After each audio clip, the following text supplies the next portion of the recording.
Salamlar. Əgər sizdə də biskvit bəzən yaxşı qabarmırsa və ya böyük qabda hazırlamağa tərəddüd edirsinizsə, bu video tam sizin üçündür. Bugün böyük soba qabında hündür və yumuşaq biskvit tortunun bütün püf nöqtələrini bölüşürəm. Xoş izləmələr. Gəlin başlayaq. Əvvəlcə 8 ədəd yumurtanın ağını sarısından ayırırıq. Diqqət edin, yumurtanın ağını sarısından ayırarkən sarısı qəti şəkildə ağ hissəyə düşməməlidir. Əks halda yumurta ağları istədiyimiz kimi yaxşı köpürməyə və həcmlənməyə bilər.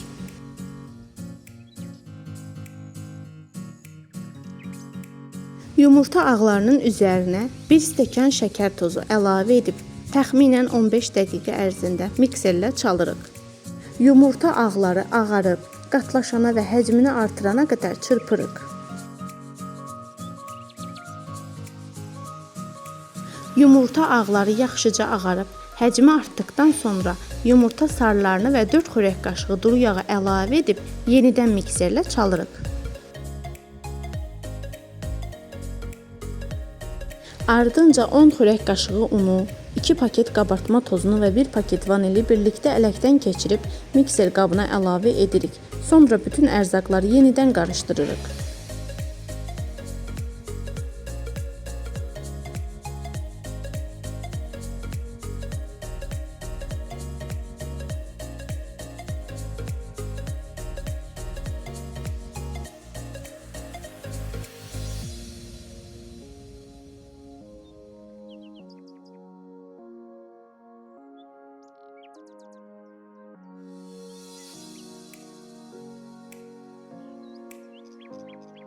Soba qabına yağlı kağız sərirəm.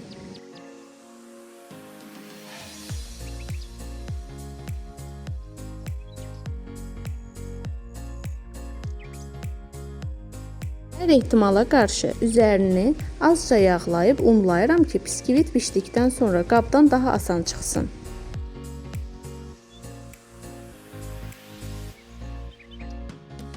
Biskviti soba qabına töküb bişməsi üçün sobaya göndərirəm.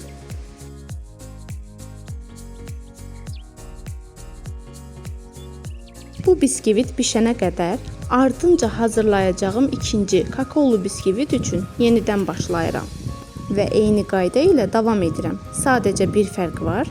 Ağ biskvit üçün 10 xörək qaşığı un istifadə edirəm. Kakaolu biskvit üçün isə 8 xörək qaşığı un və 3 xörək qaşığı kakao əlavə edirəm.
Pambıq kimi yumuşaq və gözəl qabarıb, hündürləşən biskvitlərimiz artıq hazırdır.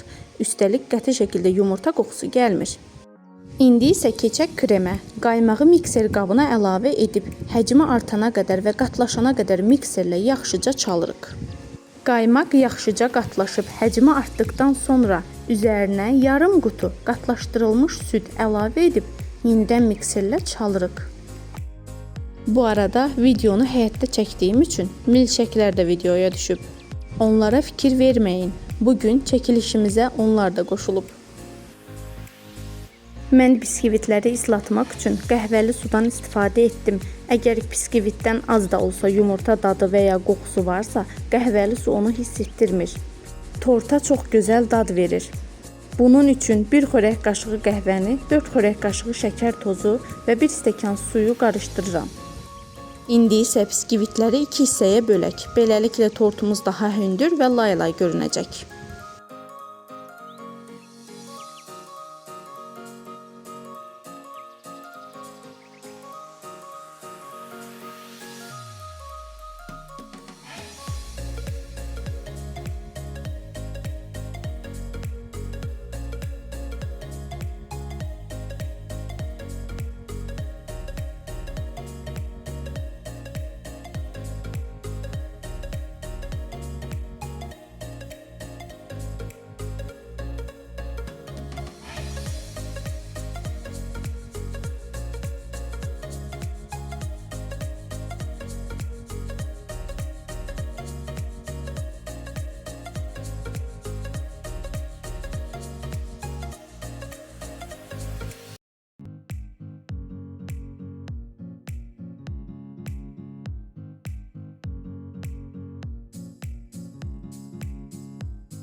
Biskvitləri hazırladığımız qəhvəli su ilə isladıb üzərinə krem çəkirik.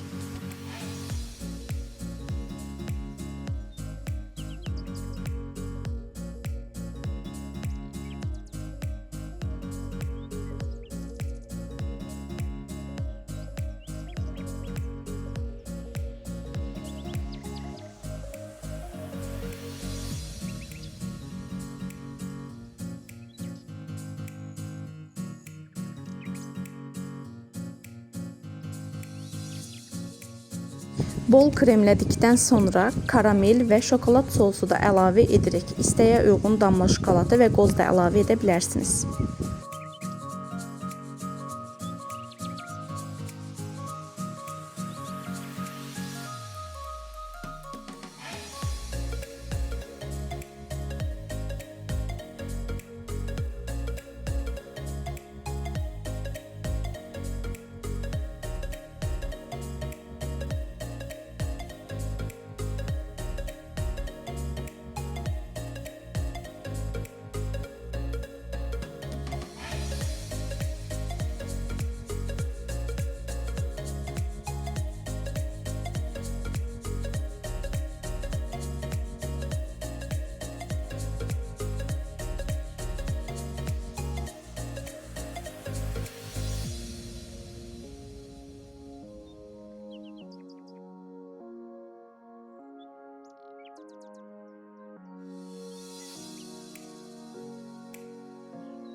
Budur, möhtəşəm, hündür və ləzzətli biskvit tortumuz hazırdır. Pambıq kimi yumuşaq biskvitləri, yüngül kremi, karameli və şokolad sosu ilə həm görünüşü, həm də dadı möhtəşəm alındı. Üstəlik biskvitlərindən qəti şəkildə yumurta qoxusu hiss olunmur. Əgər videonu və resepti bəyəndinizsə, videoya like atmağı unutmayın. Mənə dəstək olmaq üçün isə kanala abunə olub bildirişləri açın. Siz də bu tortu hazırlasanız, nəticəni və fikirlərinizi şərhlərdə mənimlə bölüşün. Göz haqqınızı halal edin. Bizi izlədiyiniz üçün təşəkkür edirəm.